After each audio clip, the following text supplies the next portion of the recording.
안녕하세요. 언약교회 이대수 집사입니다. 성경개관 둘러보기 30번째 시간입니다. 오늘 살펴볼 성경은 미가서입니다. 유다 왕국에서 우상 숭배가 가장 극심했던 아하스 왕 시대를 배경으로 활동했던 선지자 미가의 메시지는 당연히 우상 숭배에 대한 신랄한 지적에 초점이 모아집니다.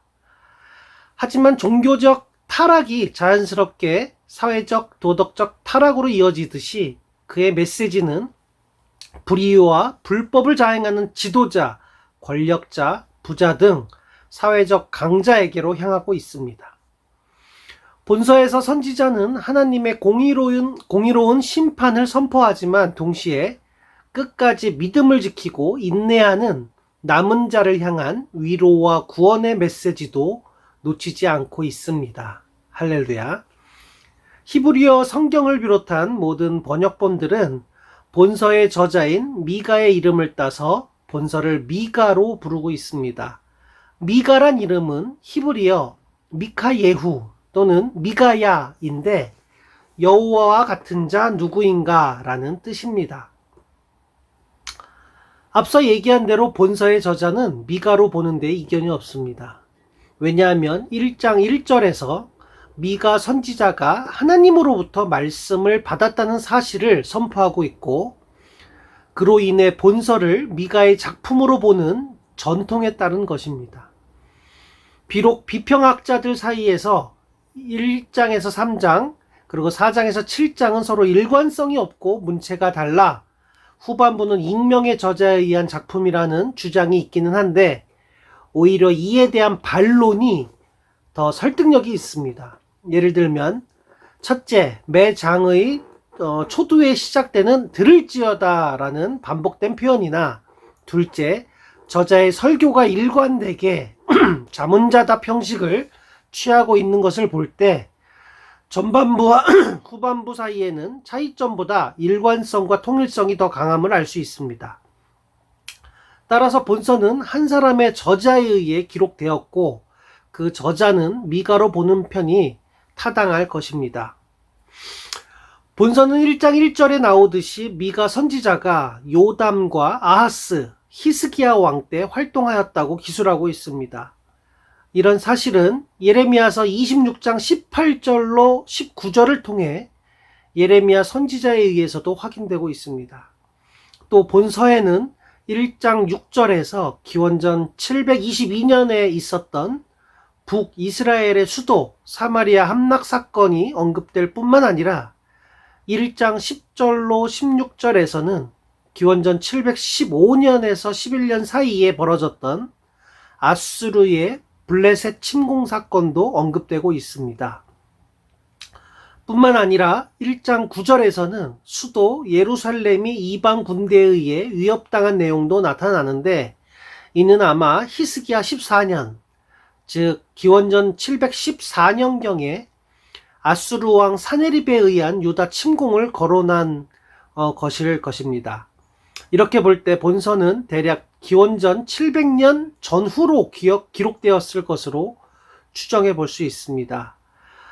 또한 그 기록한 장소는 선지자의 고향인 유다 땅 모레셋으로 보이는데, 이곳은 예루살렘 남서쪽 40km 지점 블레셋 접경에 위치한 시골입니다. 가드 모레셋으로도 불리는 곳입니다. 미가 선지자가 활동한 당시 아수르의 사르곤 2세는 북이스라엘을 멸망시키고 블레셋을 공격하는 등 끊임없는 위협을 가하고 있었습니다. 또 그 후계자인 사네립은 유다 왕국을 호시탐탐 노리고 있었습니다. 이런 와중에 유다 왕 아하스는 친아수르 정책을 펼치면서 아수르의 그 우상들을 들여와 신앙적, 도덕적 타락을 초래하였고, 그 뒤를 이어 왕이 된 히스기야는 종교개혁을 추진하며 신앙 회복을 선언하였지만 반대로 아수르의 군사적 위협 아래 시달리고 있었습니다. 그러한 상황에서 선지자는 예루살렘을 중심으로 남유다와 북이스라엘의 백성을 대상으로 사역을 수행하였습니다. 이러한 시대적 배경을 살펴보면 우상 숭배에 대한 미가 선지자의 신랄한 비판들이 좀 더 실제적으로 다가옴을 느끼게 됩니다. 할렐루야. 마지막으로 미가서에 나타난 하나님의 섭리를 묵상해 보도록 하겠습니다. 본서에서 하나님의 섭리를 가장 잘 보여주는 말씀은 그 6장 8절 말씀입니다. 사람아, 주께서 선한 것이 무엇임을 내게 보이셨나니 여호와께서 내게 구하시는 것은 오직 정의를 행하며 인자를 사랑하며 겸손하게 내 하나님과 함께 행하는 것이 아니냐. 아멘. 여기에는 하나님께서 원하시는 것이 무엇인지 분명하게 나타납니다.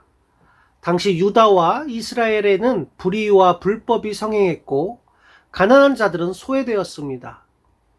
그리고 이 모든 것은 우상 숭배로 인한 종교적 타락의 결과였습니다.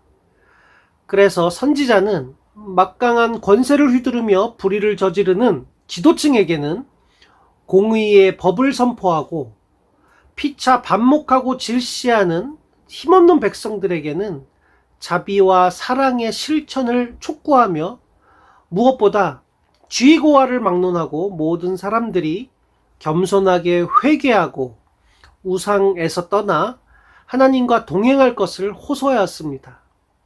동시에 선지자는 이 말씀을 거역하는 자에게 임하게 될 심판과 순종하는 자에게 주어질 구원을 상기시켰습니다. 더욱이 5장 2절에서 선포되어진 대로 이 구원이 메시아로 인한 영원한 구원이라면 우리가 어느 편을 선택해야 할지는 너무도 명확해집니다. 사랑하는 언약교회 성도 여러분, 그리고 이 땅에서 하나님을 사모하며 살아가는 모든 형제 자매 여러분, 우리의 선택은 너무도 명백하고 너무도 당연하며 너무도 현실적입니다. 말씀은 실제하고 늘 살아서 역사하십니다. 아멘. 믿음으로 순종하고 말씀으로 살아가시기를 원합니다. 그리고 이미 주신 그 엄청난 권세와 은혜를 마음껏 누리시며 하나님과 동행하는 축복의 삶을 살기를 원합니다. 할렐루야. 아멘.